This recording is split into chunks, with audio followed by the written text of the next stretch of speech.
Hi there, Janet Fritz here for Galaxy Girl Creations. Welcome to my channel and welcome to another day of 31 Days of Cut Files. Today is day 4 and I am also using some products from Some Assemblage Required. I'm using this wood veneer piece that says Adventure, and I'm going to use this icon that says Explore More. I have a photo, actually I have two photos.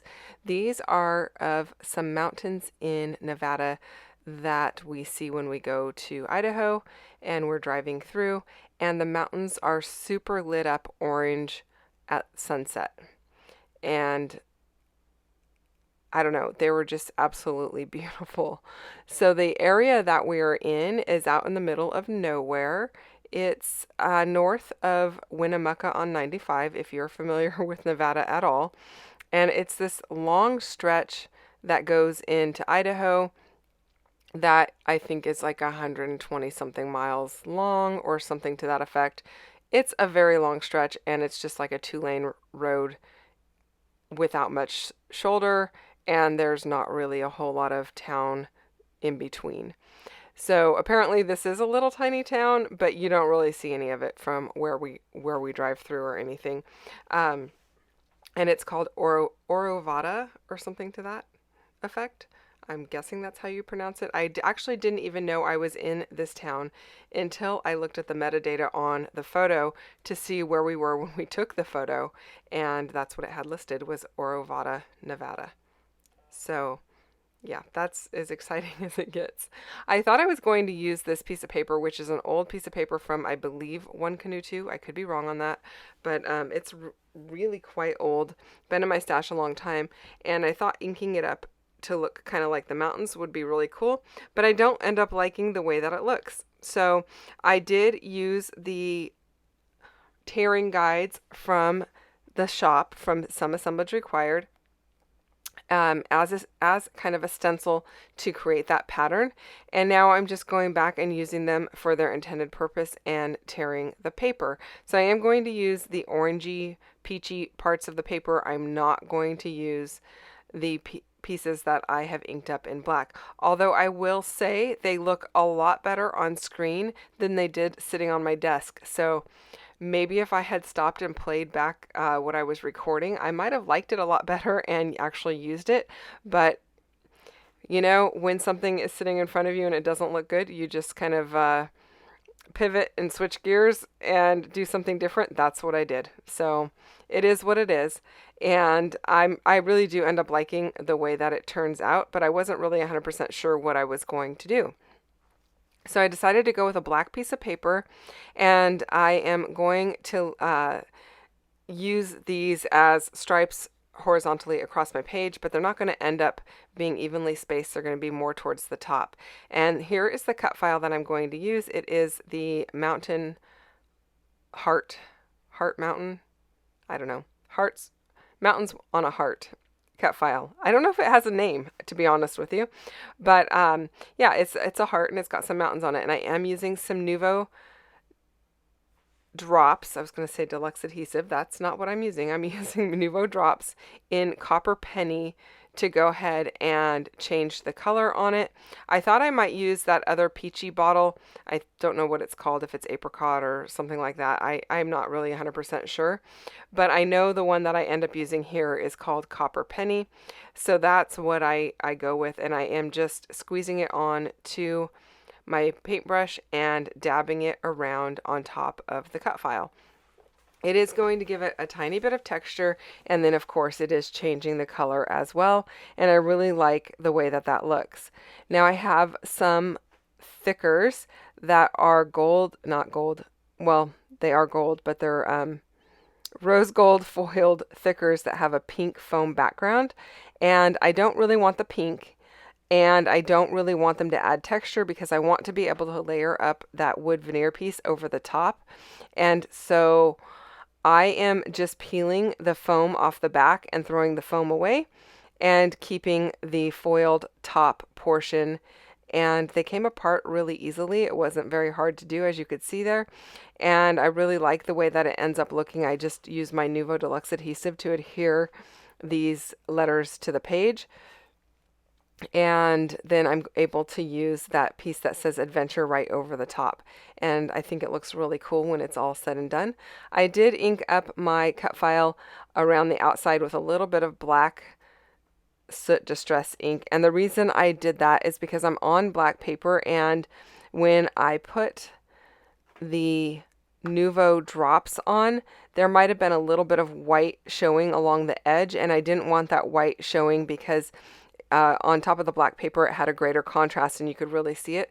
I suppose it probably wouldn't have mattered since I do have the white torn edge of these 3 papers at the top, but I don't know, it didn't look right to me, so I wanted to make sure they were black, so I just inked it up. And here's where I'm just deciding exactly where I want these 3 pieces of paper. They're going to go at the top of my page. My 2 photos are going to go along the bottom right hand side, and then my cut file is going to be next to them on the left, and it's going to be integrated into my title. And I really like the way that this ends up looking. So I'm now using my Nuvo Deluxe adhesive, and I'm going to glue that down. Once I get that glued down, then I'll go ahead and start putting the letters over it. I'm kind of just measuring out if I have enough room for the letters there and making sure the spacing is going to work over the top of that heart. And I know it's not sitting on top of the heart right there, but I can kind of tell that the spacing is just fine by laying them out next to each other. While I open up these packages, I want to remind you that MK and I are doing videos all month long on our channels using the same cut files daily. So the cut file changes each day, and she and I are both using the same cut file each day of the month. And if you are playing along with 31 Days of Cut File and ended up ordering the cut files, you can play along as well. If you did not, there are probably still some available in the shop. I'll put a link down below for you in case they are. And they are also available digitally if you are interested in purchasing that way. You can also just play along with us using your own cut files, whatever you happen to have on hand, if that's of interest to you. But this is a great way for somebody to get a bunch of cut files already pre-cut for them, so you don't have to go in and try and figure out how to cut them on a Cricut or Silhouette, or if you don't have a Cricut or Silhouette, that works too. But if you do and you want to resize them, we did make them all available digitally as well. So all the links will be down below. Sorry for that big long explanation. So the wood veneer from MK Shop does come with a masking over the top of it. I was just peeling the masking off. Now I'm peeling off the adhesive, the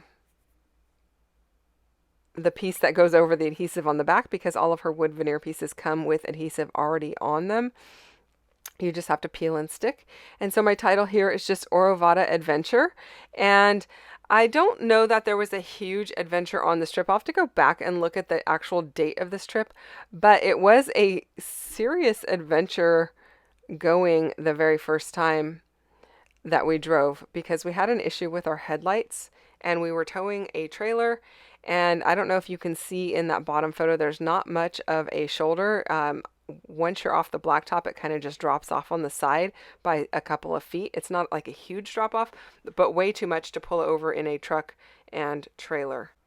So with our first trip, we had some work done on our truck, and when they installed the headlights, they didn't install them properly. And as we were driving, the headlights kind of like tilted down, and we could only see about 50 feet in front of us, and it was really dark outside.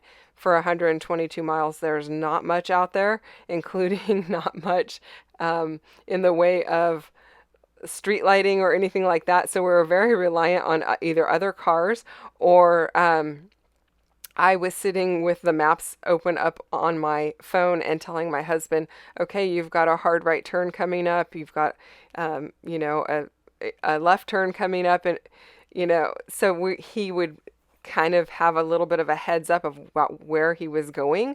It was our very first time going up there, and we were traveling, you know, I don't know what the speed limit is out there, 65, 70 miles an hour, maybe more, I'm not sure, but towing a trailer in our truck, he does not drive that fast. He's probably at best doing 60, probably more like 55. But Anyway, even at that speed, not being able to see more than 50 feet ahead of you is very kind of scary. So it was definitely an adventure. But I don't know if I'm going to actually document that on here or if I'm just going to document how beautiful the